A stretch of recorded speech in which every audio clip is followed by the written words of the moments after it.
Hi, I'm Scott. Welcome to my shop. My shop is also known as the barn. Why? Because of this. Okay. I wanted to do a video of a tour of the barn or my shop and put it out there, see if I can get any advice, any words of wisdom, anything anybody thinks they may set up better, differently. Always helpful to get other people's input. So what I have is a 24 by 16 two-story barn. The loft is now completely sectioned off. We put a ceiling here in the bottom portion so that we could insulate it. And we've got all the exterior walls also insulated. And we got 2 air conditioners in here. We're down in Texas where it's extremely hot, and I couldn't do anything out here in the shop during the summers because it was too hot. So we did all this at my wife's advice, and no regrets, no looking back. It's a lot nicer. We've got 2 AC units in here. It's a lot nicer. Okay, one thing to mention about the shop is that I also park a Can-Am Spyder in here, so I have to keep some floor space available for it. So that's why I don't have anything in this half in the middle. The double doors right there to bring in the Spyder, and that is my old, probably my first real nice woodworking tool. It's an old Delta Shopmaster jointer that I just replaced this week, and I'm going to be selling this one. Okay. When you come in, first thing you get to the left is my Grizzly blasting cabinet. The reason I have a blasting cabinet in a woodworking shop is because I like to take hay trolleys and restore them and use them for legs to make tables, little coffee tables. So I have the blasting cabinet, and right next to it I have my Ingersoll Rand, my big air compressor. The only thing in my shop that runs on 240, and that's so that I can do the blasting. Right in front of it is a place where I have for my little chop vac. And then right next to it, hiding in here, is 2 sawhorses to fold out into tables. They're easy to stow away, get out of the way, and easy to bring out and set up here in the middle for when I feel like working here in the middle of the shop. Next to it, just put on a new Grizzly mobile stand. You're going to find that most of my stuff is mobile because I have to be able to move it around. Is an old shot, I don't know if it's Shopmaster, but an old Delta 12-inch planer that is still my go-to planer. I can see it getting replaced before too long, as I'm really upgrading everything that's got knives on it. I like to go with helical.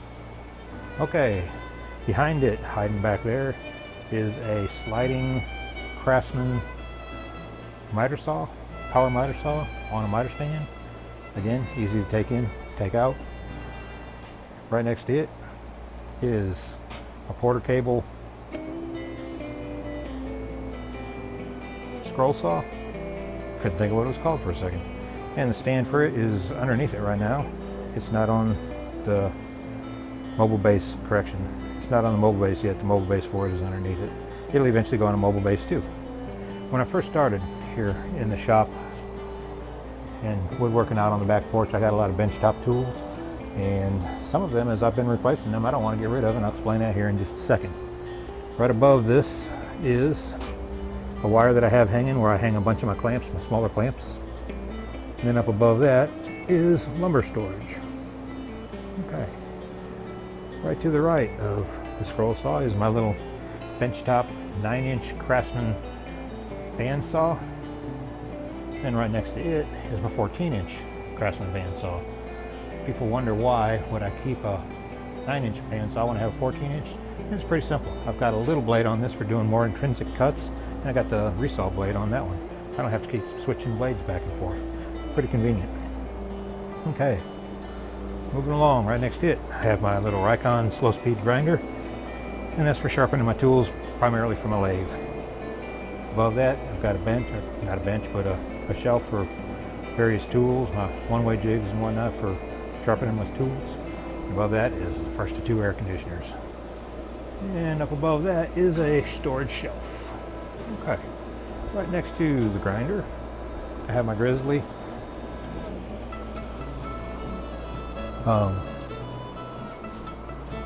drill press. Sitting on that right now is my centering jig for drilling pen blanks. But above the drill press, I have a couple shelves set up for various items for my drill presses. And I say drill presses because right next to it I have my little little bitty drill press that I bought when I first started, and I still like using it. It still comes in handy, so I keep it there. Behind this little corner cabinet, it's got some speakers set up on it so I can listen to some music while I'm in the shop. Okay. To the right of that, now we're on the back wall, is pegboard. The whole back wall is set up with pegboard, and as you can see, for good reason. So many little things, so many little things. The very top of that is shelf for all my finishes. Okay. Moving from the drill press to the right, we have the Porter cable dovetail jig all set up and ready to go, with a Milwaukee router set up ready to go with it. I like dovetails. Underneath the workbench, on this far left, I have a couple old toolboxes that I'd like to restore someday. I've got an old Black & Decker Workmate, little portable workbench. It's not in the best shape. It's probably time for me to move on from it. Next to that, I have my little air compressor that I use here in the shop. It pumps up real fast, real convenient for blowing dust off things and whatnot. Above that, you'll see there's a metal table, and I'm going to put rollers on it so I'll be able to pull it out and have another flat surface anytime I need, because I do run out of flat surfaces. Next to the dovetail jig, going to the right, we have a vise set up, and then a new jet mortising machine that I haven't even used yet. Just got it in this last week, and it came with a broken column. Jet was wonderful about replacing the column, and I just took the old one off, put the new one on, and we are good to go. All right, underneath the workbench, I have a lot of storage compartments. Most of them are set up right now with stuff for pen turning, including pen blanks, pen kits, got some knife blanks, knife kits, and then various other things that I use here in the shop, like the Dremel and a vacuum pump that I use. I make my own pins for knives, so that's under there. Okay, moving along. We're just to the right of the mortising machine. Got a bunch of spalted pecan that I came into, I've been working on, and I've started stabilizing. So these pieces here are already stabilized. Just beautiful, beautiful wood. Just amazing looking stuff. This is my stabilizing stuff. I've got my pot right there and my toaster oven, because you have to heat up the resin that goes into stabilizing so that it'll harden. Behind that, I got a buffer. Again, back to lots of pegboard. I got a camera set up there so I can see everything going on out here in the shop, and it goes wall to wall. It does real good. It's a good wide angle camera. Okay, right to the right of that, we're getting towards another wall now. I have my setup for all my little bins, and that is for all my nuts, bolts, washers, screws, all that kind of stuff. Pretty much almost floor to ceiling with bins. Very handy, very nice. It's a nice setup. I like it. Okay, just to the left of that, got my gloves. Okay, down underneath the bench here in the corner, I have another air compressor. That's one I take out when I'm using the nail guns, building things outside one up. Okay, little ladder so I can get up and down, do things. Right next to that, I have my Husky cabinet, which is nice to have a good storage cabinet in your shop. And I got my DeWalt and my Craftsman wireless tools, and some other various tools and whatnot in here, including my nail guns and another router and belt sander and just various things. Some of the stuff for doing the stabilizing wood. More pegboard. Okay, to the right of that, I've got what should have been my second tool in my new shop, which is, hey, there's Elwood. He's come to say hi. Hi, Elwood. All right. This should have been my second tool, this drum sander. This thing is wonderful. Wonderful, wonderful, wonderful. I should have bought a table saw and then a drum sander. The order I should have taken. Okay. That's a Laguna 1632. Then got the door that goes towards the house. My grandpa's old saw hanging up above it. And moving to the right, one thing that's not on casters, will never be put on casters or mobile stand, is my Rikon lathe with the bed extension. Been having a ball with that thing. It's variable speed, nice little old lathe. And right by that, I got set up some shelves for all my lathe working stuff, all the tools, sandpapers, all that kind of junk, doing stuff on the lathe. Then the newest addition to the shop is the new joiner. It's a new Oliver joiner, model 4225. Just got it, put it together yesterday, and ran some boards over it. It did take some leveling to get the two tables level with each other, and to get the fence at 90 degrees. I did put it on a mobile base so I can roll it out of the way of my lathe when I'm using my lathe. And so far I'm in love with this Oliver joiner. Had problems with the first one that came, had some problems with the shipper, and Oliver customer service was fantastic. Took care of me and got this replacement sent out to me. So kudos to Oliver. Yeah, thanks to Oliver. Great customer service, took care of me. I've got a good customer here. Even if I end up that this isn't exactly what I wanted, I appreciate their customer service. But I think it is going to be what I wanted, because I had a hard time finding what I wanted. I wanted a 6-inch because I didn't want to go 240 volt helical head parallelogram joiner. This was the one that I found. Grizzly used to have some, but they quit making them. I don't know why. Generally, when you go helical head and parallelogram, you're getting into 8-inch, and you have to have 240 hookup. Okay, so that is over on this wall. More storage. And above the doors, the double doors, is more storage. Okay, so that's that.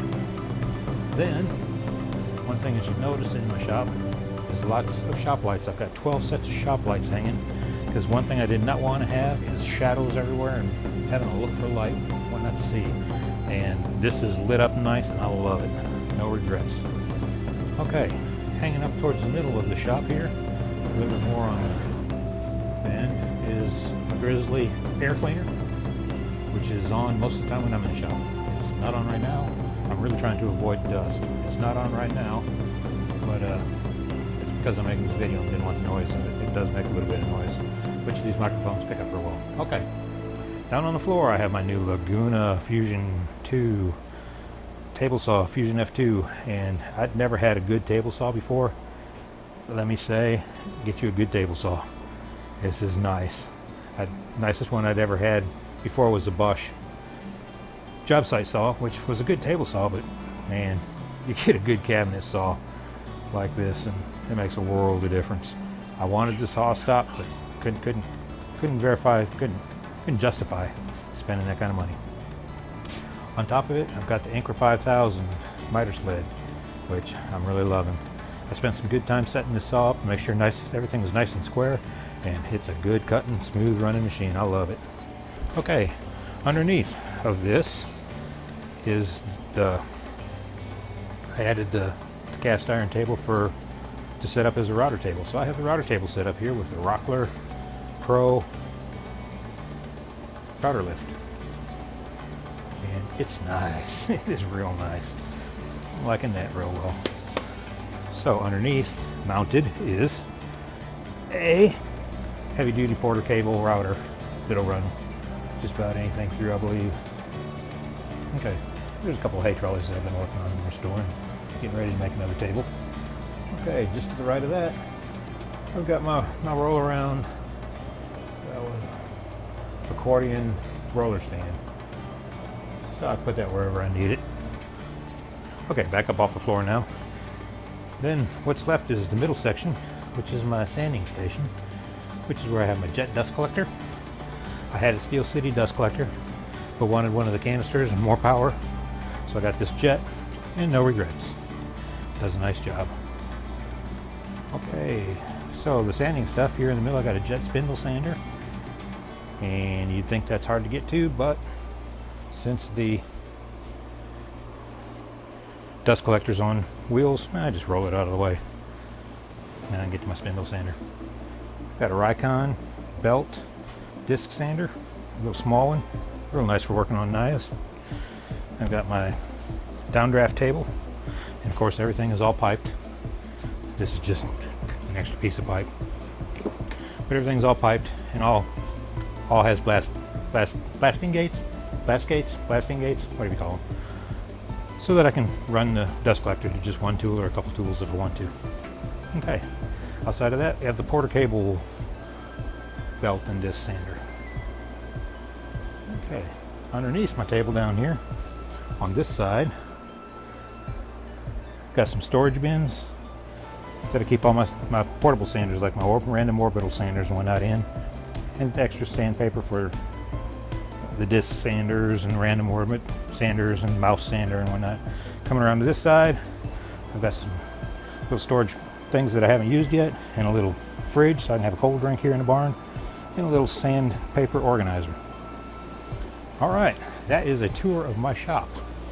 When we were setting it up, one thing we did is I wanted to be able to keep some lumber in the loft.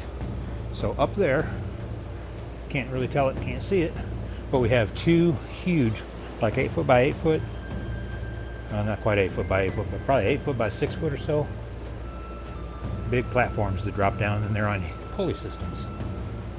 And that's what that rope coming out of there is for. Just undo those boards and let it drop. Bring it down slow with the ropes and the pulleys. So I can pretty much open up this whole middle section so that I can get up there and get my lumber. Okay, that's about it. I hope you enjoyed the tour of the shop. Turn you around here and talk to you for just a second. I am Scott. I hope you enjoyed the tour of my shop. Let me know if you have any ideas, anything you think I should have done different or better, or any layout ideas, because I've got a lot in here. So I am definitely open to suggestions. Thanks for watching the video. Take care. If you liked it, like and subscribe. I'm going to be doing some reviews on some of these tools here before too long. Like this Oliver 4225 joiner I'm doing a review on. So, all right. Take care.